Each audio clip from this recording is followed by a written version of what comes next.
What's going on, guys? It's Jeff for Mad Hatter's Reef, and today we're going to be taking a look at the top 10 corals for a reef tank beginner.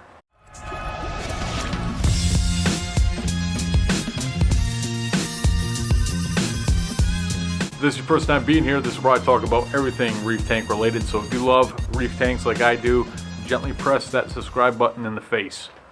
Alright folks, so let's jump right into it. We're going to be looking at corals on TidalGardens.com, which is Than's website, and Than is a fellow YouTuber, and he's given me permission to use his website, screen capture, and share my thoughts on the top 10 corals for reef tank beginners. And if you do not follow Tidal Gardens, I strongly recommend after you watch this video to jump over to his page and subscribe, because he's putting out some of the most informative videos on YouTube when it comes to the saltwater aquarium hobby. So definitely make sure to check him out. Coming in at number 10 is the Blasto Musa, which is a LPS coral that prefers very low light and medium flow. These corals are absolutely gorgeous. And this specific one from Tidal Gardens almost looks reminiscent of tie-dye. And when you look at them under different lights, it actually retains its coloration, which is impressive. And most of the corals that you're going to see in this top 10 list are corals that are somewhat forgiving of poor water quality, and they don't need the expensive lighting to retain their color. The next time I'm at the local fish store, I'm definitely going to be looking at picking up one of these Blastos. Coming in at number 9 is the candy cane coral. This is another LPS coral that is extremely beginner friendly. And what I like most about this coral is its ability to be forgiving in water quality as well as lighting. It also offers a lot of opportunity with fragging, because it's a fast growing coral that will multiply extremely fast under the right conditions in your aquarium. So it's going to give you opportunities to trade with other hobbyists or even your local fish store, which will open up a completely different aspect of the hobby for you.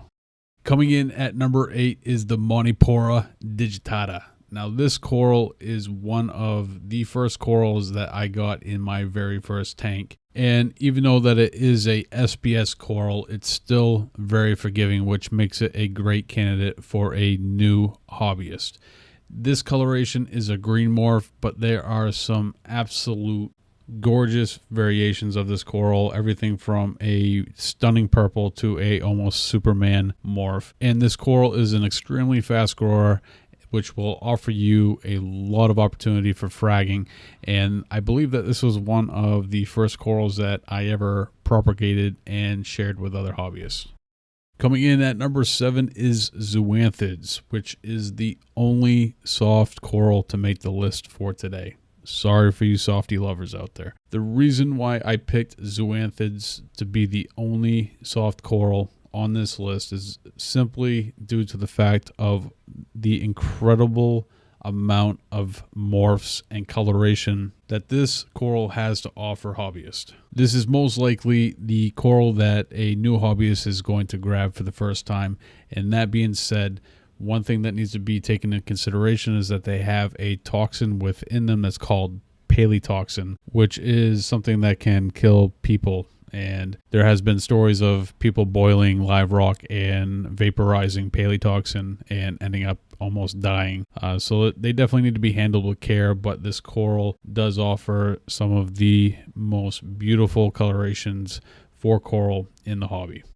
Coming in at number 6 is the Pavlono coral. Now this coral is a SPS coral that comes in a number of different growth patterns, ranging from plating to branching and encrusting. And it is considered one of the easiest SPS corals to keep in the hobby to date. This coral prefers medium to high flow and medium to high lighting. Not to mention that you're getting stunning coloration with this coral, but it also offers a resilient coloration, so it's not going to fluctuate a lot depending on water quality as well as lighting. And what I like most about this coral is it's not overdone. It's not a coral that you see in every reef tank, which makes it a unique addition to a aquarium. Coming in at number 5 is the Lepto saris. Now, this coral is a coral that I am absolutely in love with. And I recently picked up a green variation of this coral, but I have my eyes on a jack-o'-lantern. And I want this coral so bad. It's a coral that I've been looking for a while. And it's definitely a coral that's going to be ending up in my reef tank.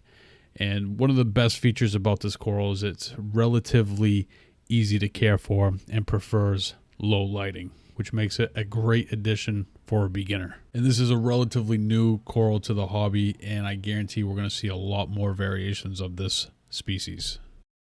Coming in at number 4 is the Montipora. Now, we're not just going to look at a plating style of Montipora. We're also going to look at an encrusting style. And one of my favorite encrusting Montiporas is the Purple Haze.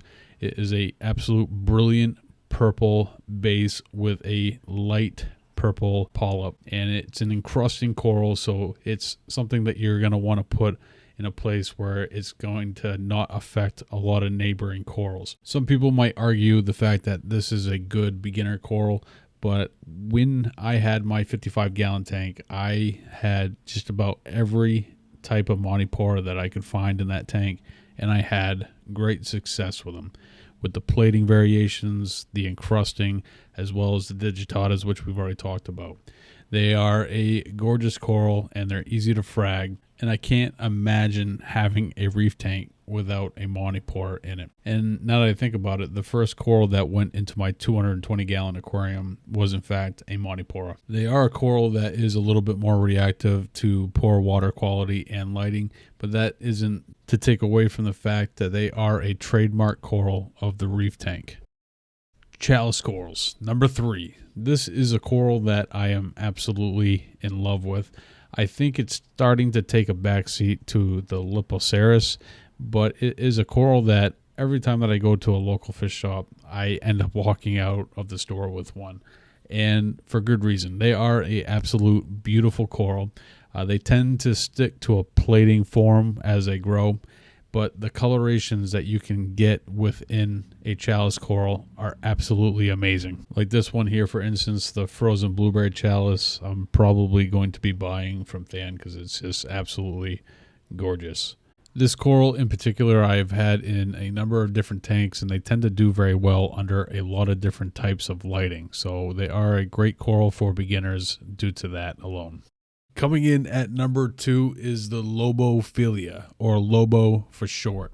Now, Than didn't have any of these available currently when I was doing this video, so I decided to take some footage of the Lobo Philia that I just recently picked up. Now, this coral has only been in my tank for 2 days, and it's already doing extremely well.